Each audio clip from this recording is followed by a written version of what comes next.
नमस्कार दोस्तों, मैं आपका मित्र ज्योतिषाचार्य राजकिशोर बंग आज 17 अप्रैल 2025 के दिन एक मज़ेदार रोचक वीडियो के साथ आपके समक्ष प्रस्तुत हुआ हूं। मज़ेदार और रोचक विषय इसलिए है क्योंकि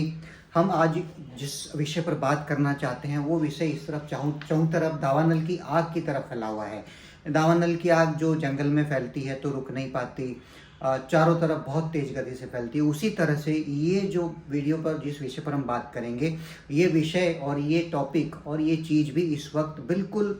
हर एक इंसान के ज़ुबान पर है, दिमाग में है और हर इंसान इसमें कहीं ना कहीं किसी न किसी रूप में जुड़ा हुआ है। तो ये आप ठीक समझ रहे हैं। हम बात करेंगे कमोडिटी बाज़ार के बारे में, और कमोडिटी बाज़ार में विशेष करके हम बात करेंगे गोल्ड और सिल्वर के बारे में।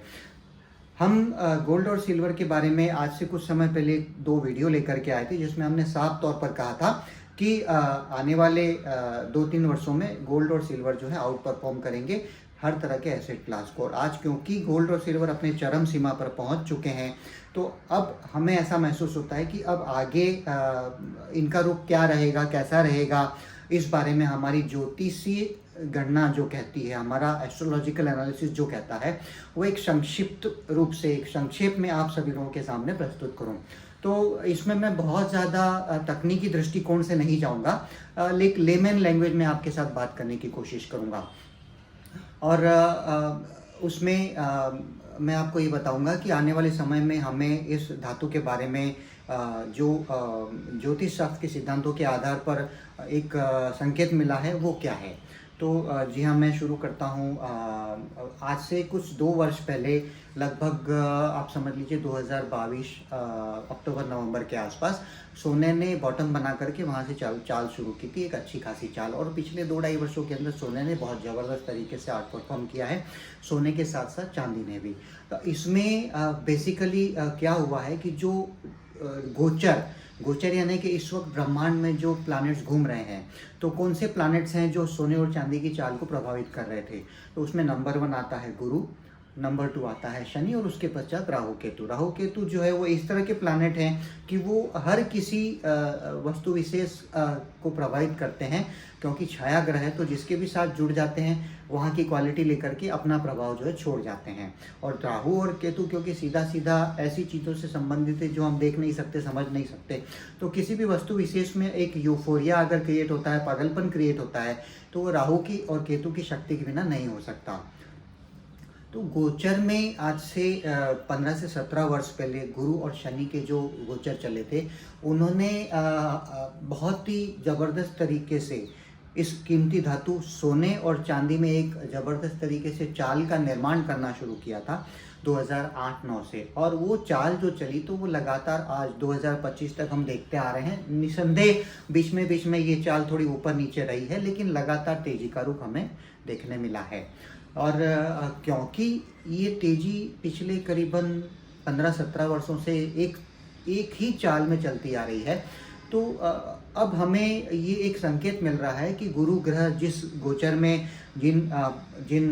डिग्रीज में से निकलेंगे, जिन राशियों में से निकलेंगे, शनि जिन ग्रह में से निकलेंगे, जिस राशियों में से निकलेंगे, राहु केतु जहाँ से निकलेंगे, वो इन कीमती धातुओं के ऊपर क्या प्रभाव डालने वाले हैं। तो हमें ये संकेत मिलता है कि आने वाले समय में मई 15 से 18 मई के आसपास एक ग्रह जो शनि ग्रह है, उनका गोचर 29 मार्च 2025 को बदल चुका है। आज हम वीडियो बना रहे हैं, ये आज तारीख है 17 अप्रैल 2025। शनि ग्रह अपना गोचर जो है कुंभ राशि से मीन राशि में बदल चुके हैं 29 मार्च 2025 को। 15 मई को और 18 मई को राहु केतु और गुरु अपना गोचर बदली करेंगे। राहु केतु जो है वो मीन राशि से राहु जो है वो कुंभ राशि में आएगा, और उसी तरह से कन्या राशि में से केतु जो है वो सिंह राशि में आएगा, और गुरु जो है वो वृषभ राशि से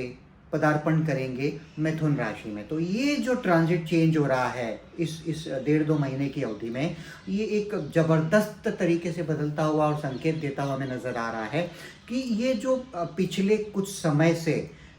सोने और चांदी के अंदर जो चमक बनी हुई है, जिस चमक ने हम सभी को चकाचौंध कर रखा है, जिसकी चमक के आगे हमें दूसरी और कोई भी चमक जो है वो नज़र नहीं आ रही है, सब कुछ फीका पड़ता हुआ नज़र आ रहा है। ये चमक जो है, क्या वास्तव में ये जो गोचर बदलेगा, इस चमक को बरकरार रख पाएगा, या इसमें कहीं ना कहीं एक तरह से माहौल जो है थोड़ा सा सबड्यूड होता हुआ, ढीला होता हुआ, नीचे की तरफ जाता हुआ दिखाई देगा। तो क्योंकि अब ये जो गोचर आया है, शनिदेव जो है वो भ्रमण करेंगे मीन राशि में, गुरुदेव भ्रमण करेंगे मिथुन राशि में, और राहु और केतु भ्रमण करेंगे मीन, कुंभ और सिंह राशि में। तो ये जो भ्रमण एक साथ बनेगा, ये भ्रमण हमें क्लियर कट संकेत दे रहा है कि आने वाले समय में, यानी कि मार्च से जो समय शुरू हो चुका है और मई में जो गोचर अपना बदल रहे हैं राहु केतु और गुरु, इसके पश्चात आने वाले 1 वर्ष के अंदर अंदर सोना जो है अपनी एक हाईएस्ट पीक जो है वो वहाँ पहुँच जाएगा। मतलब सोना अपने उच्चतम स्तर को छू लेगा आने वाले 12 महीनों में। आज 17 अप्रैल 2025 से लेकर के अगर आप 10 से 12 महीने का समय गिने तो, और हम इसलिए ये यहाँ आप सभी को बताना चाहते हैं कि ये जो हम बता रहे हैं ये प्योरली एस्ट्रोलॉजिकल कैलकुलेशन है, ज्योतिषीय सिद्धांतों के आधार पर है। और मैं बहुत ज़्यादा तकनीकी विश्लेषण नहीं बताऊंगा, क्योंकि कई लोगों ने मुझे बताया है कि आप लेमन लैंग्वेज में समझाइए। तो मैं एक लेमन लैंग्वेज में सीधा आसानी से आपको समझा रहा हूँ कि जो ग्रहों का गोचर बदला है वो अभी तक जो सोने और चांदी की चमक को बरकरार रख रहा था, तेजी दे रहा था, वो गोचर अब जो चेंज हुआ है वो इसकी तेजी को, इसकी चमक को बरकरार रखे उसके चांसेस बहुत बहुत कम है, ना के बराबर हैं। इनफैक्ट चांसेस ऐसे हैं कि सोना और चांदी आने वाले समय में एक अपनी उच्चतम ऊंचाइयों को छू ले, एक पीक बना ले, और वहाँ से हमें ये दिखाई दे कि सोना जो है वहाँ से लुढ़कता हुआ धीरे धीरे धीरे धीरे करके नीचे आना शुरू हो गया है। जी हाँ, बिल्कुल ठीक सुना आपने। अब यहाँ से जो ग्रहों का गोचर बना है, जिन नक्षत्रों में से निकलेंगे, वो गोचर वो नक्षत्रों में से निकलते हुए हमें साफ संकेत दे रहे हैं कि आने वाले समय में जो सोने की चमक जो है वो फीकी पड़ने वाली है। और जहाँ तक हो सके यहाँ से आने वाले समय में सोने के अंदर अगर हम अपना ध्यान जो है पिछली तेजी के ध्यान से हटा करके अलग ध्यान करें, थोड़ा सा कंसोलिडेशन फेज में जाए, थोड़ा सा नेगेटिव फेज में जाए, तो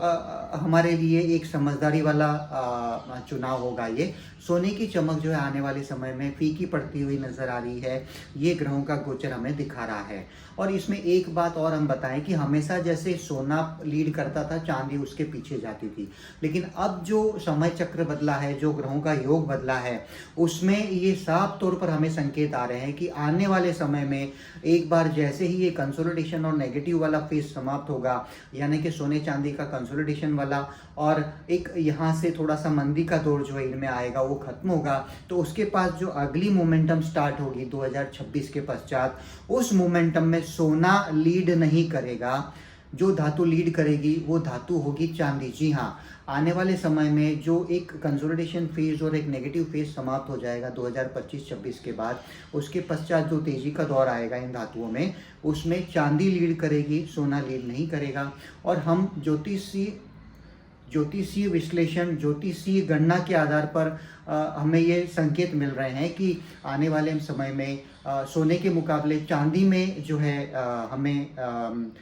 मज़ेदारी या मज़ा ज़्यादा आएगा, उसकी पॉसिबिलिटी काफ़ी ज़्यादा स्ट्रॉन्ग रहेगी। तो अब ये जो इस वक्त चौं तरफा जो तेज़ी का माहौल बन चुका है और बहुत चारों तरफ लोगों को सोने और चांदी की तेज़ी के अलावा कुछ दिखाई नहीं दे रहा है, यहाँ अब हमें समझदारी से काम लेना होगा।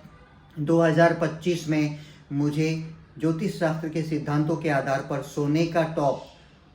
टॉप बनता हुआ दिखाई दे रहा है, सोने का एक हाईएस्ट, एक अधिकतम स्कोर बनता हुआ दिखाई दे रहा है, और उसके पश्चात सोना उन ऊंचाइयों को 2026-27 में क्रॉस करे उसके चांसेस मुझे नज़र नहीं आते हैं। तो यहाँ से इस